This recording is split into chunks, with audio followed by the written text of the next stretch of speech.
तो हो सकता है आज से 10 साल बाद मैं कोई 2 एग्जाम नोट और बना चुका हूं, लेकिन अभी भी जितना बेस्ट कर सकता हूं वो करके दे रहा हूं यार।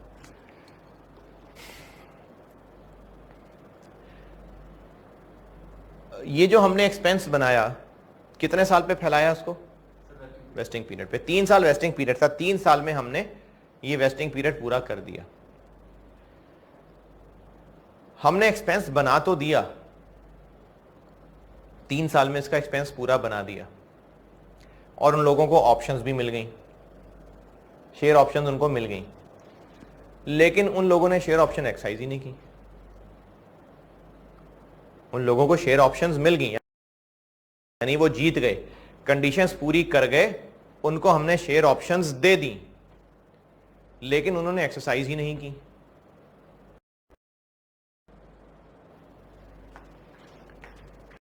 शेयर ऑप्शन मिटा दी मैंने। अगर शेयर ऑप्शन कंपनी ने दी है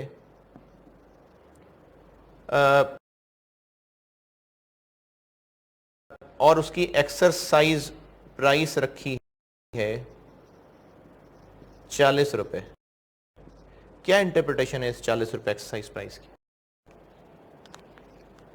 सर ये इतने पैसे ले सकते हैं कंपनी से आके 40 रुपए देंगे उनके एक्सरसाइज प्राइस ये 40 रुपए ले सकते हैं उनको दे सकते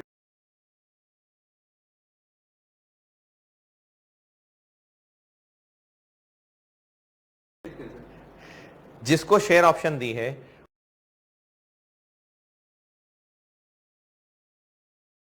उसको हमने कहा है कि तुम अगर हमसे शेयर खरीदना चाहो तो 40 रुपए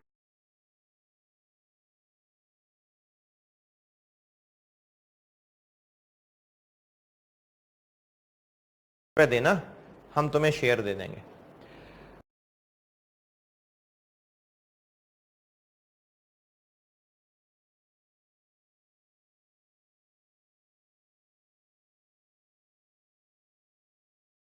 वो हमारे पास ये 40 रुपए दे के शेयर लेने क्यों आएगा?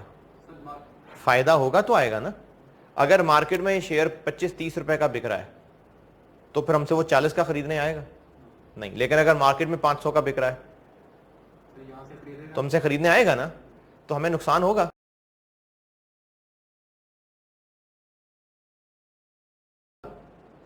कि नहीं होगा? नुकसान हमें होगा क्योंकि हम पैसा लूज कर जाएंगे। हमें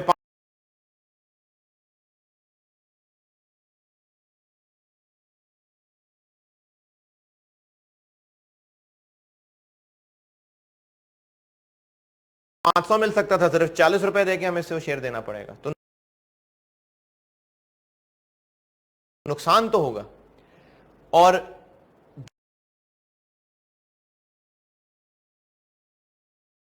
जितना नुकसान होगा टेक्निकली वही शेयर ऑप्शन की फेयर वैल्यू होती है।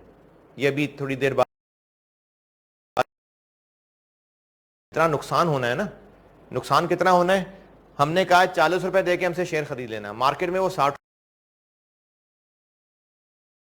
रुपए का, कितना नुकसान हो जाना है? 20 रुपए का नुकसान हो जाना है ना। यही 20 रुपए अंदाजन इसकी फेयर वैल्यू होती है।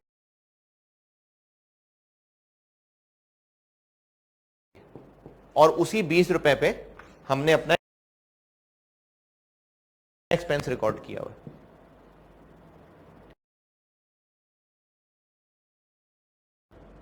ठीक है, हम 20 रुपए के हिसाब से एक्सपेंस रिकॉर्ड कराए,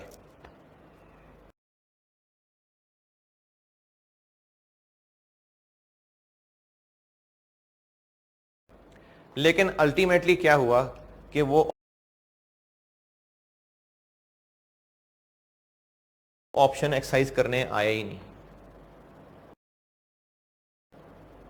तो हमें फिर 20 वाला नुकसान हुआ? हुआ? नहीं हुआ। तो फिर क्या करें? हमें तो हुआ ही नहीं अल्टीमेटली नुकसान। नहीं,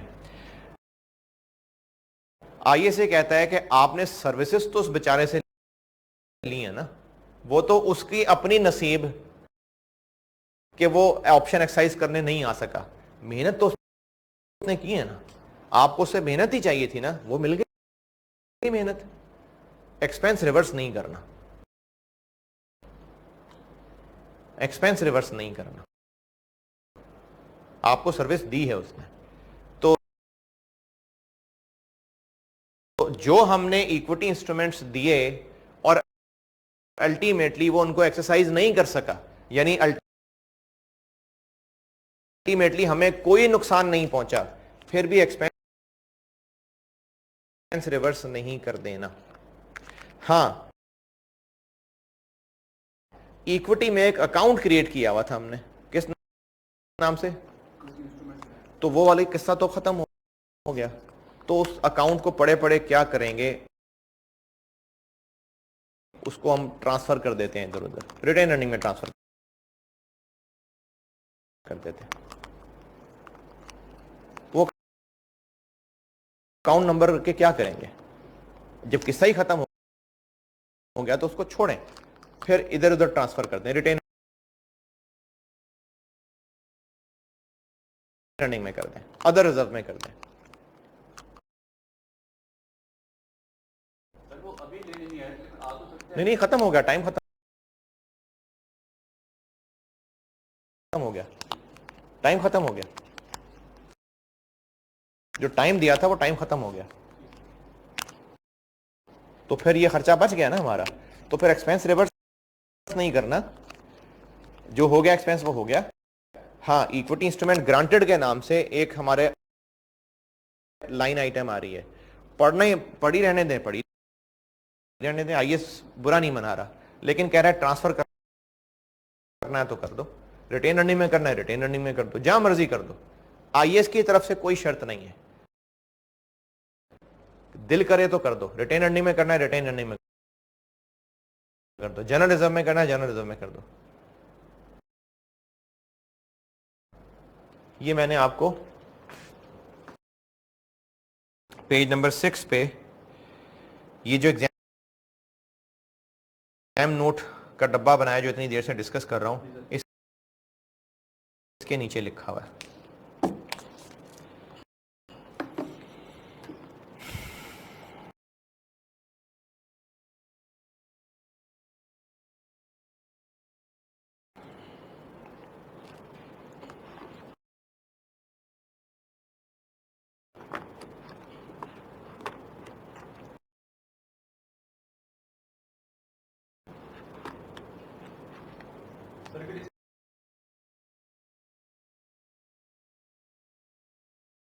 एंट्री क्या होगी, रिटेन अर्निंग क्रेडिट और वो डेबिट।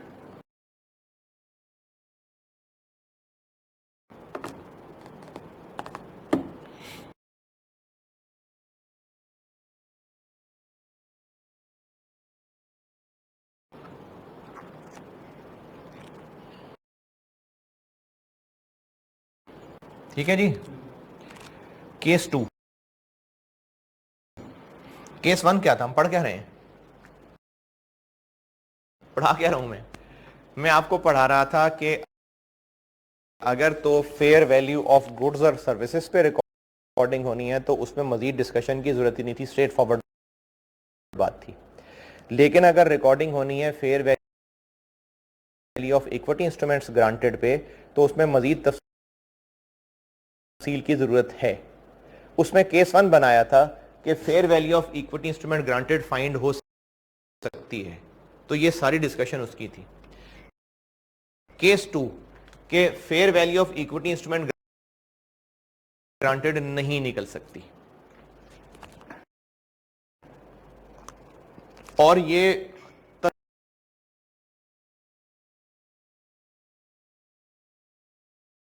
तभी होगा जब हमने शेयर ऑप्शन देने का वादा किया। शेयर के केस में ये मसला नहीं होगा,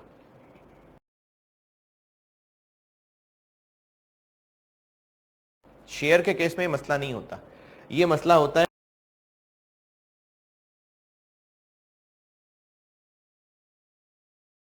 जब हमने शेयर ऑप्शन का वादा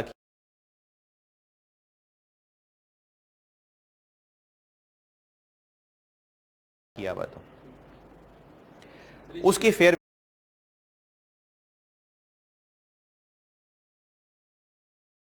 वैल्यू निकालने में मुश्किल हो सकती है। इसमें हम ये भी कह सकते हैं कि हमें बोर्ड की भी फेयर वैल्यू पता चल रही है, उसकी भी नहीं चल रही, जी, तो फिर ये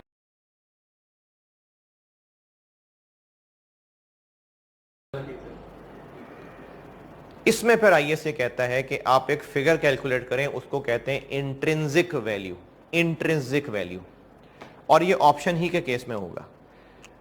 इसका एक फार्मूला है, फार्मूला ये है कि अगर ऑप्शन की शेयर प्राइस 40 रुपए है, शेयर प्राइस इसकी 40 रुपए है, और मार्केट में वो शेयर 55 रुपए का है, तो जिसके पास ये ऑप्शन है उसको ये ऑप्शन क्या फायदा देती नजर आ रही है?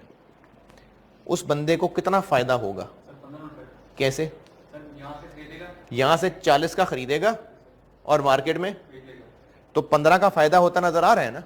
तो इस शेयर ऑप्शन की इंट्रिंसिक वैल्यू 15 रुपए,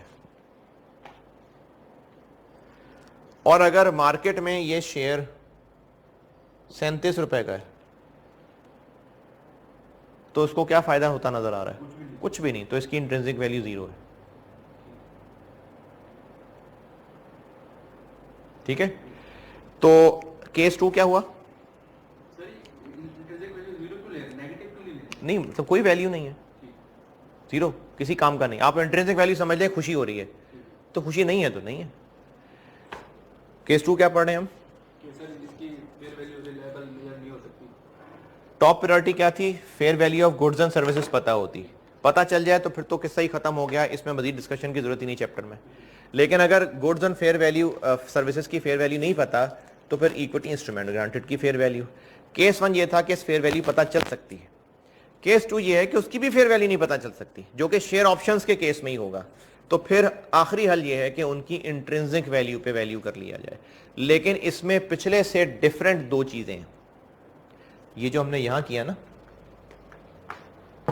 इसमें भी यही करना है। इसकी जगह पर क्या आ जाएगा? Intrinsic value. लेकिन 2 फर्क है, एक फर्क तो ये है, इसके अलावा 2 फर्क हैं। एक फर्क, बाकी वैसा ही है, बाकी वैसा ही है, बाकी सब वैसा ही है, सिर्फ इसकी जगह क्या हो रहा है? Intrinsic value. इंट्रिंसिक वैल्यू वाला फर्क तो है, इसके अलावा जो पहले पढ़ा ना उसमें 2 फर्क हैं। जो पहले पढ़ा, ये कैलकुलेशन कब हो रही होती थी?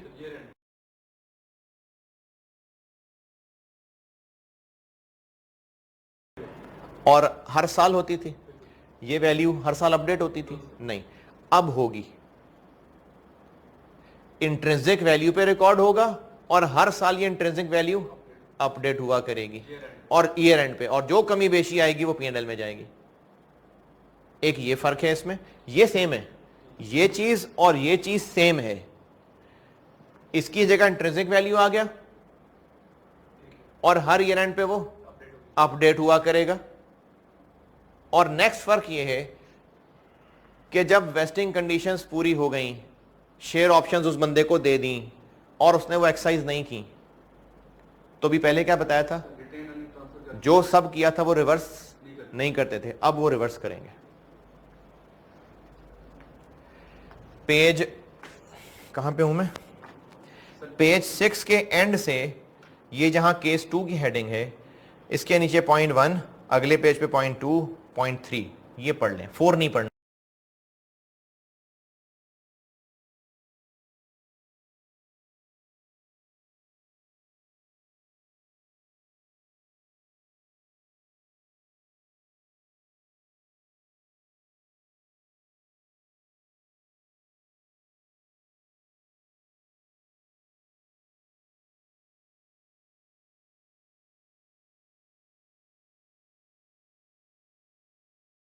भी पेज 6 के एंड से पॉइंट 1 और पेज 7 के स्टार्ट पे पॉइंट 2 और पॉइंट 3 पढ़ लें। पॉइंट 4 नहीं पढ़ना।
जी जी पूछें।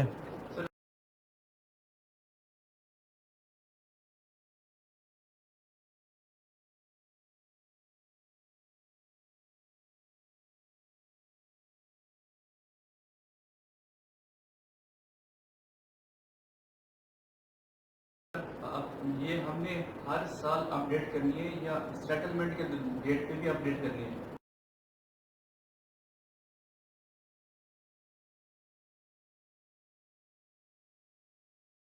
एक तो पॉइंट 1 में ये समझिए, और सर पॉइंट 2 में